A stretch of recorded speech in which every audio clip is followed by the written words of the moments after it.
So I was really interested in the humanities at school and I wanted to study them at university. And I figured that law was a great way to study the humanities and have a good career prospect at the end of it.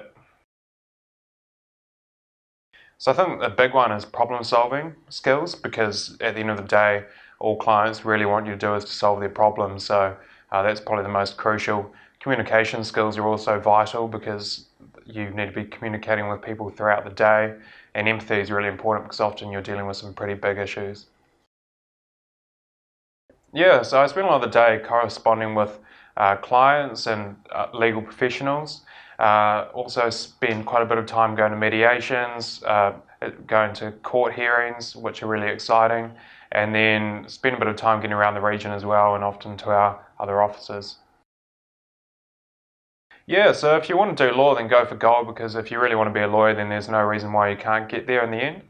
But make sure if you want to, then you keep some other hobbies outside of law as well, because the best lawyers always are well-rounded individuals.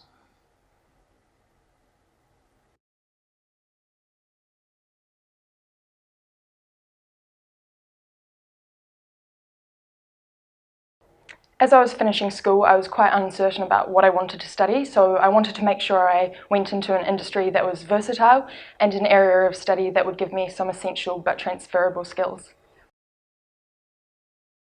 As a lawyer, you're dealing with people in various stages of life. This could be through their successes, challenges, or a sensitive time. So I think it's really important to make sure you assist your clients in a professional but empathetic manner. I think it's difficult to define a typical day. However, I would say that most would include preparation of documents, meeting clients, or a bit of research. I think one typical thing is that you have to be prepared for things to change and adapt accordingly. Law is a great industry to go into if you're not sure of what you want to do, because it's exciting and the skills, as I said, are essential and transferable. You have to be prepared for hard work, but as I said, it's very exciting and there are lots of opportunities for you if you go into law.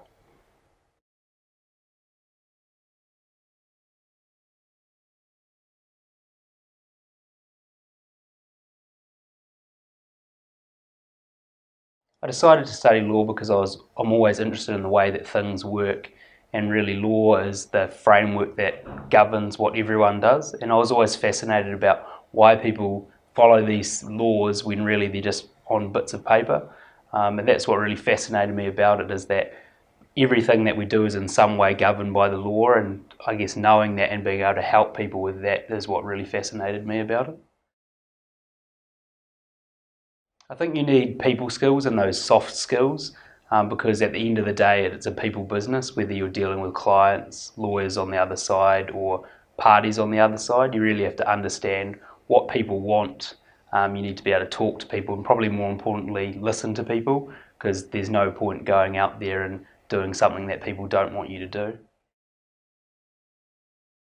There's not really an average day, and that's what I love about it. So I could be in court or I could be at a mediation, but equally I could be drafting a letter, meeting with a client, or doing some research.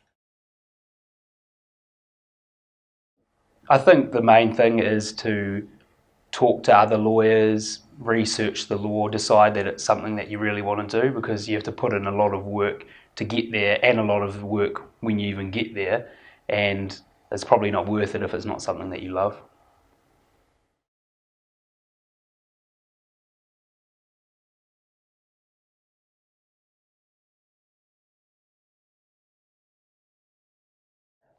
The reason I decided to become a lawyer is because I've recently graduated from the Legal Executive Diploma and I wanted to study it as an option further.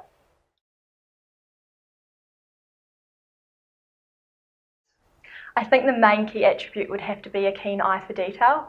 You're taking instructions from clients and drafting legal documents, and they need to be quite accurate. An average day in the life of the lawyer is constantly changing. It can involve meeting with clients in person, it can involve talking with them on the phone, and doing the work that they are requiring you to do.